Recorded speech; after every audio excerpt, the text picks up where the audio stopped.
Halo semuanya, Assalamualaikum warahmatullahi wabarakatuh. Shalom, Om Swastiastu, Namo Buddhaya, Salam Kebajikan.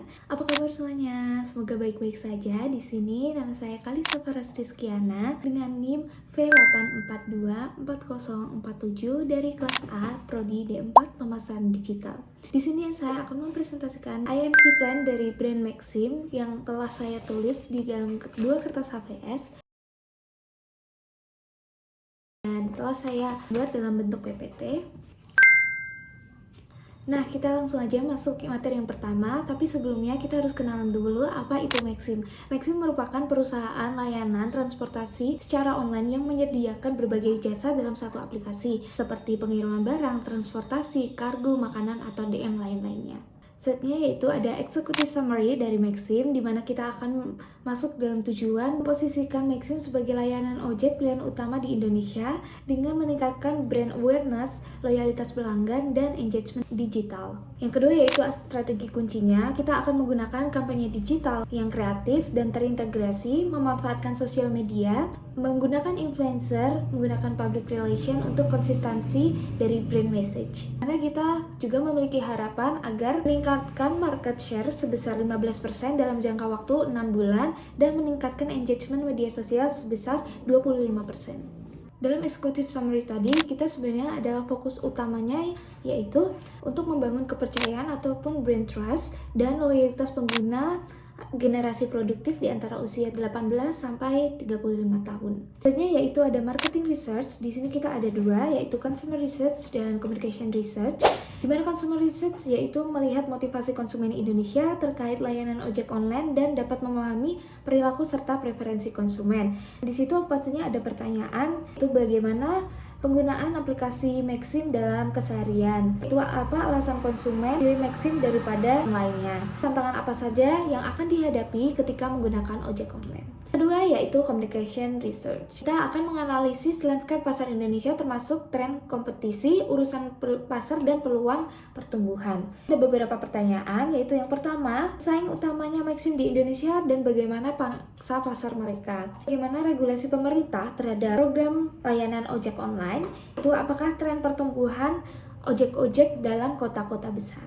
Selanjutnya yaitu ada segmentation strategies and target audience, akan dibagi menjadi dua, yaitu berdasarkan demografi dan berdasarkan perilaku. Yang berdasarkan demografi kita fokus pada usia 18-35 tahun di kota-kota besar di Indonesia seperti Jakarta, Surabaya, Bandung, dan kota-kota besar lainnya yang sering menggunakan ojek online sebagai transportasi harian mereka.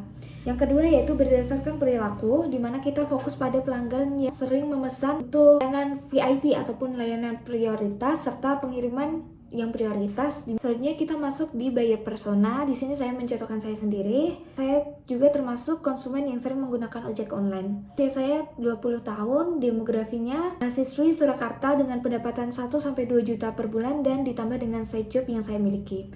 Yang kedua yaitu minat saya ada di editing, fotografi, dan desain.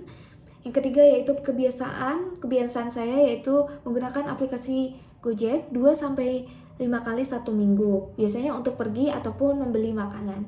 Tantangannya yaitu waktu, yang pertama, yang kedua biaya yang cukup tinggi, dan keamanan pada saat perjalanan. Tujuannya menghemat waktu, uangnya bisa kita fokuskan untuk minat dan studi. Dan yang intinya yaitu sebenarnya ada efisiensi, hemat tenaga, ramah lingkungan, dan menghargai merek yang inovatif dan sudah berkembang. Dan perilaku media yang sering dipakai yaitu X, TikTok, dan WhatsApp. Merek yang sering digunakan yaitu sering menggunakan Gojek saat promo, namun saya tetap terbuka menggunakan Maxim suatu saat jika harganya juga lebih murah. Selanjutnya yaitu ada communication objective, ada advertising, digital platform, sales promotion. Yang pertama yaitu advertising, smart, meningkatkan kesadaran merek sebesar 25% di kalangan muda perkotaan dalam jangka waktu 6 bulan. Yang kedua yaitu ada digital platform, meningkatkan engagement penggunaan di aplikasi Maxim 30% melalui interaksi sosial dalam jangka waktu 3 bulan. Yang ketiga yaitu sales promotion, mendorong 15% peningkatan transisi harian melalui promo atau diskon akhir weekend dalam jangka waktu 4 bulan. Ada juga kategori IMC atau digital platform seperti Instagram, TikTok, or advertising, banner online ataupun di luar tempat. Dan kita cara mengukurnya yaitu menggunakan survei awareness, data penjualan, dan analytics engagement sosial media. Yaitu ada budget allocation strategies, di mana kita akan menggunakan metode yaitu percentage of sales yang mengalokasikan persentase tertentu dari pendapatan untuk anggaran AMC supaya proporsional dan terukur. Yang kedua yaitu ada market share, di mana kita harus menyesuaikan anggaran dan menjaga untuk meningkatkan pangsa pasar di tengah persaingan yang ketat. Selanjutnya yaitu ada alokasi dana. Kita ada advertising, digital platform, sales promotion, dan public relation, di mana advertising kita mendapatkan angka 40% untuk menjangkau audiens yang lebih luas. Yang kedua yaitu digital platform 35% karena aktif utama dalam dunia digital. Ketiga yaitu sales promotion di 20%, dan yang terakhir yaitu public relation di 5% untuk membangun citra brand yang lebih positif. Yaitu ada creative message strategies, di mana kita menggunakan emotional appeal agar pesan yang disampaikan itu dapat membangun kedekatan emosional dan loyalitas dari pelanggan, terutama kalangan muda dan dalam kalangan pekerja-pekerja harian. Kita juga dapat menambahkan tagline yaitu gerakmu lebih dekat, Maxim teman setiamu. Ini juga akan membangun antusias ataupun para calon konsumen kita tergerak untuk menggunakan aplikasi yang akan mereka gunakan. Yang ketujuh yaitu ada media delivery strategies, di mana kita menggunakan Instagram dan TikTok.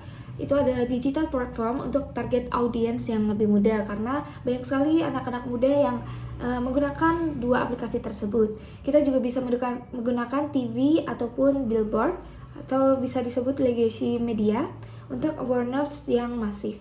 Yang ketiga yaitu menggunakan Google Ads dan YouTube Ads untuk targeting spesifik dan targeting. Nah, melalui kombinasi-kombinasi ini diharapkan akan menjangkau audiens secara luas dan secara efektif, mengarahkan traffic serta engagement kepada aplikasi Maxim. Selanjutnya yang ketujuh yaitu ada metrik kinerja. Kita ada brand awareness dan diukur melalui survei pasar dan reach media sosial.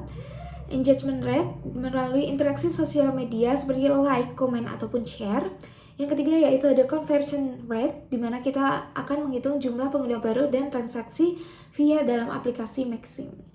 Karena memberikan indikator ini jelas memberikan keberhasilan kampanye dan bisa menjadikan dasar evaluasi untuk optimalisasi di strategi berikutnya.